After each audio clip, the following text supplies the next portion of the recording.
Queridos irmãos, queridos amigos, graça e paz em Cristo Jesus. Amém? Irmãos, devemos ter muito cuidado com as aparências, pois elas, muitas das vezes, podem nos enganar.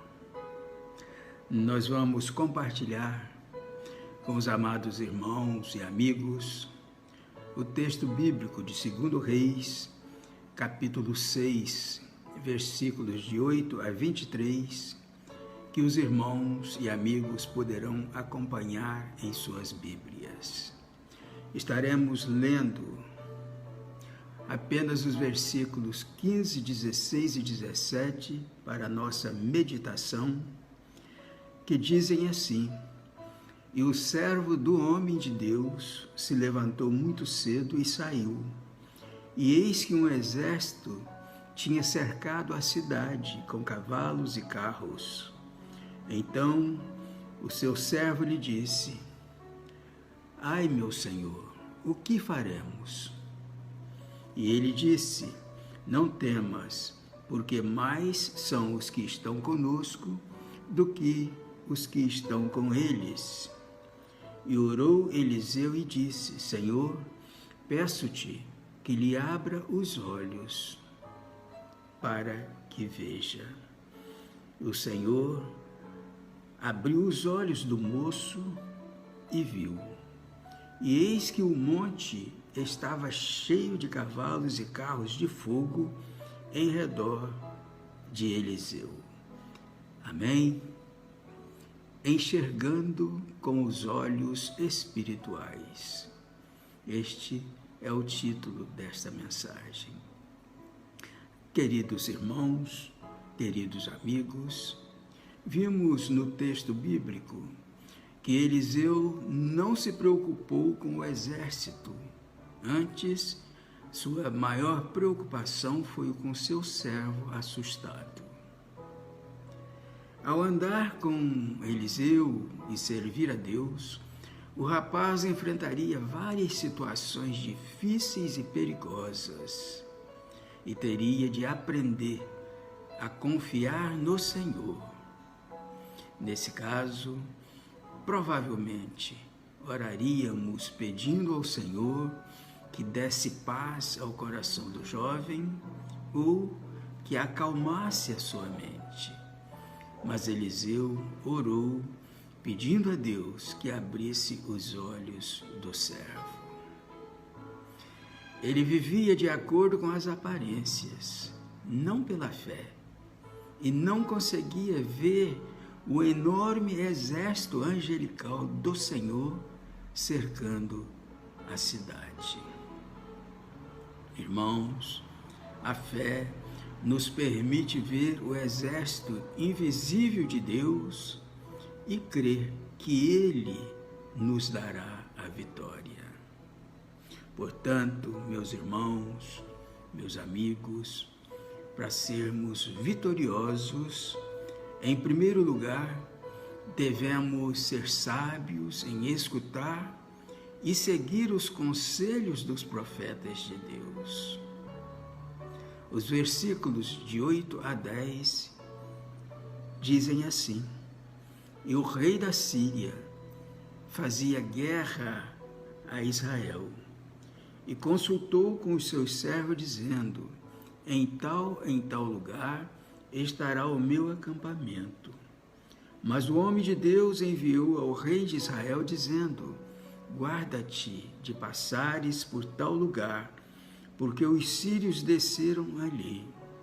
Por isso, o rei de Israel enviou a aquele lugar de que o homem de Deus lhe dissera e de que o tinha avisado, e se guardou ali não uma nem duas vezes. Irmãos, essa passagem nos ensina que, primeiro, precisamos discernir quem são os verdadeiros profetas de Deus em nosso tempo, pois existem muitos falsos profetas. Para depois, então, escutá-los. Em segundo lugar, precisamos ter em mente o poder do Deus ao qual nós servimos. Os versículos de 10 a 12 dizem assim: Então se turbou com este incidente o coração do rei da Síria. Chamou os seus servos e lhe disse: Não me fareis saber quem dos nossos é pelo rei de Israel? E disse um dos servos: Não, ó rei, meu senhor, mas o profeta Eliseu, que está em Israel, faz saber ao rei de Israel as palavras que tu falas no teu quarto de dormir. Irmãos, este texto nos faz entender que Deus é poderoso para revelar o mais oculto e escondido, que Deus é poderoso para livrar o seu povo dos perigos, que Deus é poderoso para frustrar os inimigos do seu povo. Portanto, todos nós, cristãos, precisamos crer e confiar que há um Deus no céu capaz de promover todas essas coisas.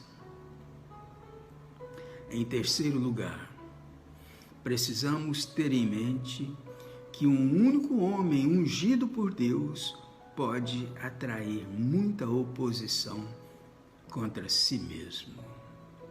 Os versículos 13 a 14 dizem assim: E ele disse: Vai e vê onde ele está, para que envie e mande trazê-lo.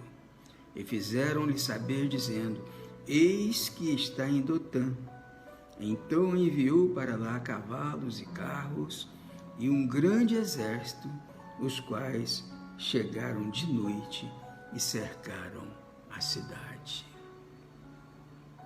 Irmãos, vimos que foi providenciado tropas fortemente aparelhadas para um único homem.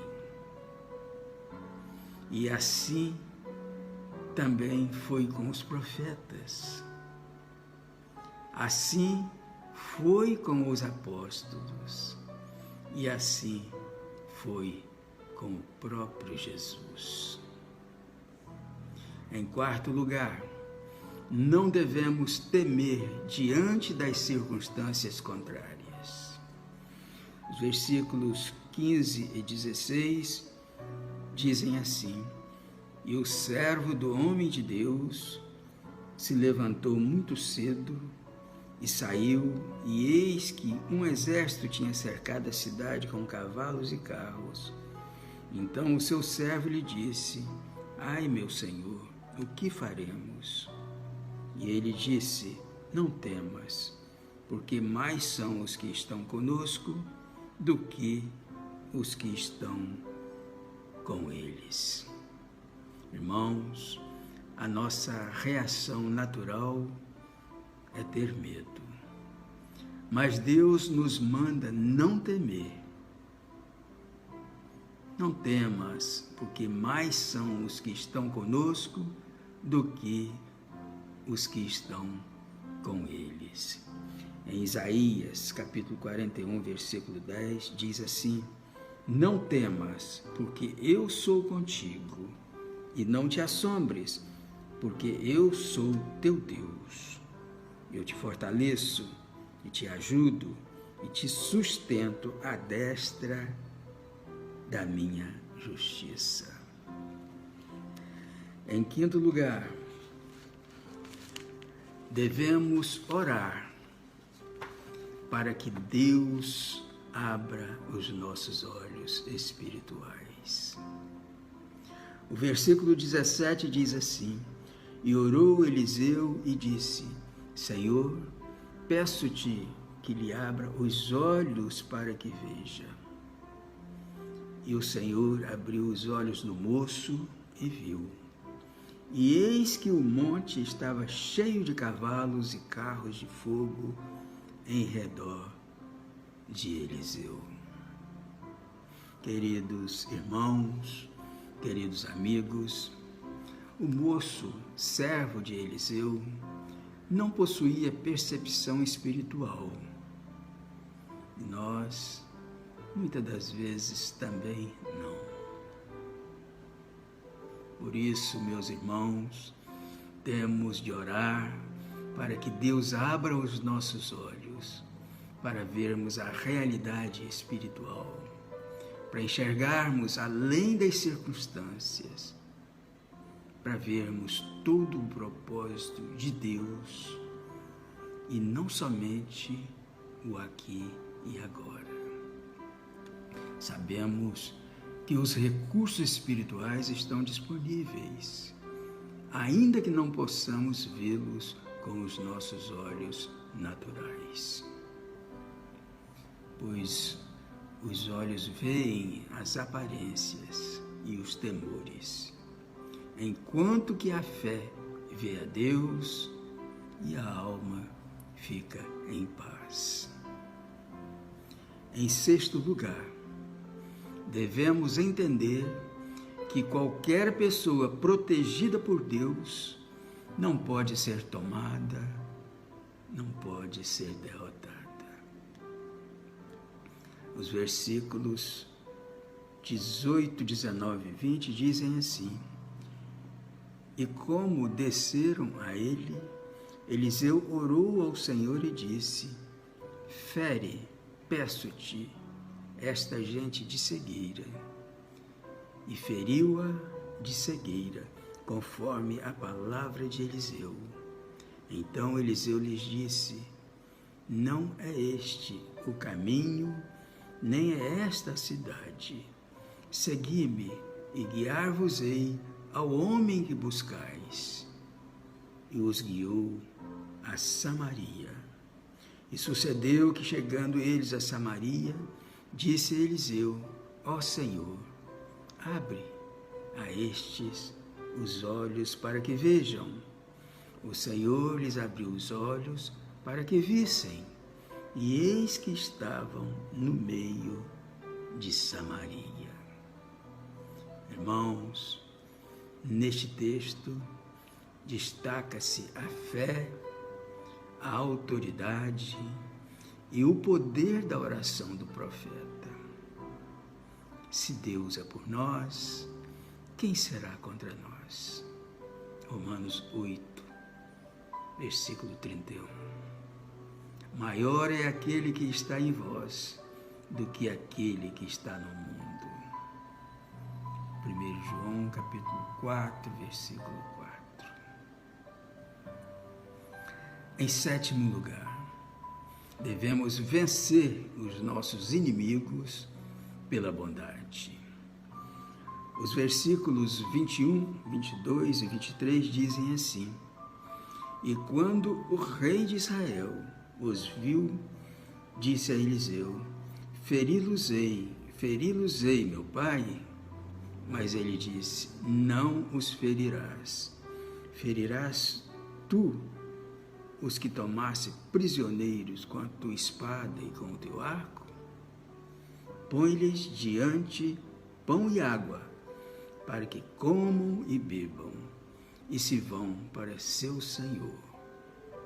E apresentou-lhes um grande banquete, e comeram e beberam. E os despediu, e foram para seu senhor, e não entraram mais tropas de sírios na terra de Israel. Irmãos, essa repetição da pergunta mostra o desejo ansioso do rei de Israel de cair sobre eles e matá-los.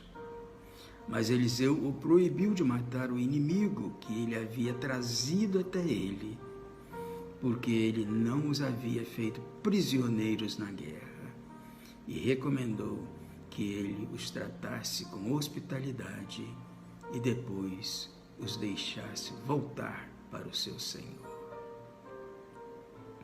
Em Provérbios, capítulo 25, versículo 21 e 22, Em Romanos, capítulo 12, versículo 20, dizem assim: se o teu inimigo tiver fome, dá-lhe pão para comer. E se tiver sede, dá-lhe água para beber. Porque assim lhe amontoarás brasas sobre a cabeça, e o Senhor te retribuirá. Amém? Esta é a palavra de Deus, meus irmãos. Irmãos, nós vimos aqui a misericórdia através do homem de Deus. O rei Jorão desejava executar os sírios, mas Eliseu os abateu com a sua bondade. Ao comerem juntos, fizeram uma aliança de paz, e as companhias de soldados sírios deixaram de atacar as fronteiras de Israel. Será que esse tipo de abordagem evitaria conflitos nos dias de hoje? Devemos nos lembrar, meus irmãos, de que Israel era uma nação da aliança e de que o Senhor Deus lutava as suas batalhas. Nenhuma nação poderia reivindicar esse tipo de privilégio. Porém, se a bondade substituísse as profundas e tão antigas diferenças étnicas e religiosas entre os povos, bem como o orgulho nacional e a cobiça internacional, sem dúvida, haveria menos guerras e menos bombardeios. O mesmo princípio, queridos irmãos, aplica-se ao fim do divórcio e ao abuso nas famílias, a tumultos e saques em bairros, a agitações em escolas e a divisões e conflitos em nossas comunidades. Será que se a Rússia e a Ucrânia tivessem essa visão de misericórdia, teria guerras? Irmãos, a necessidade dos inimigos eram, portanto, ver o quanto Deus é misericordioso. Bem-aventurados os misericordiosos, porque alcançarão misericórdias. Assim diz Mateus, capítulo 5, versículo 7. Meus irmãos, meus amigos, aqui nós concluímos que o objetivo do milagre teria sido frustrado se os sírios tivessem sido mortos, pois a intenção era mostrar aos sírios que eles tinham a ver com um profeta do verdadeiro Deus, contra o qual nenhum poder humano poderia ser útil, para que eles pudessem aprender a temer o Deus Todo-Poderoso. Com isso, meus irmãos, meus amigos, a vitória veio através da misericórdia. Portanto, queridos irmãos, queridos amigos, hoje nós aprendemos com esta mensagem que para enxergarmos com os olhos espirituais, devemos ser sábios em escutar e seguir os conselhos dos profetas de Deus. Precisamos ter em mente o poder do Deus ao qual nós servimos. Precisamos ter em mente que um único homem ungido por Deus pode atrair muita oposição contra si mesmo. Não devemos temer diante das circunstâncias contrárias. Devemos orar para que Deus abra os nossos olhos espirituais. Devemos entender que qualquer pessoa protegida por Deus não pode ser tomada, não pode ser derrotada. Devemos vencer os nossos inimigos pela bondade, pela misericórdia. Amém? E que Deus assim nos abençoe.